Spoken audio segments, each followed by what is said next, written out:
Wisconsin versus Marshawn D. Giles, Dane County case 22 CF 1182. We're set for a preliminary hearing. What are the appearances? Tracy McMiller for the state of Wisconsin. Good afternoon. Mr. Giles appears in person and in custody with attorney Michael Covey. Good afternoon, everybody. Are we Chapter 950 compliant? We are, Judge. All right. Is this going to be a go?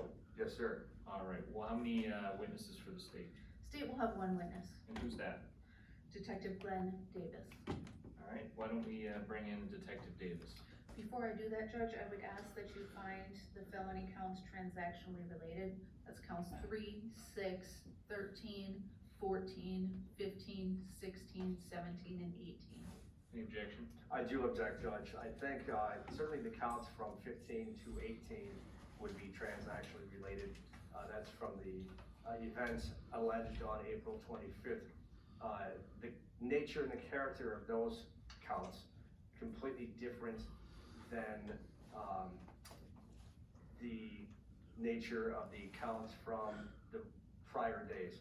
I recognize that there are some overlapping witnesses, and I recognize that this all allegedly occurred in the space of about a week.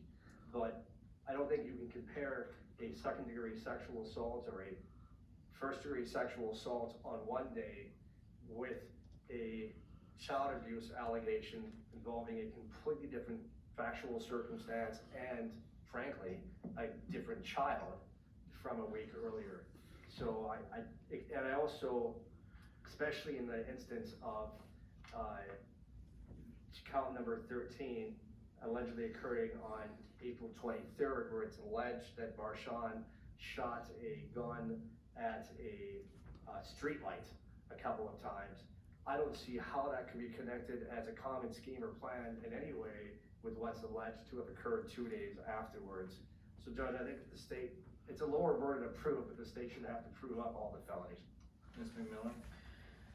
Judge, this all happens within a span of 7 days. It's a household of individuals. The mom, who's RNM, and her 3 children live there. 2 of those 3 children are alleged to be victims in all of these felony matters. The first incident on the 18th, RNM's son, CMB, is involved in an incident with the defendant where he's slapping the child, flicking him in the eye, and has a gun on him while he's doing that.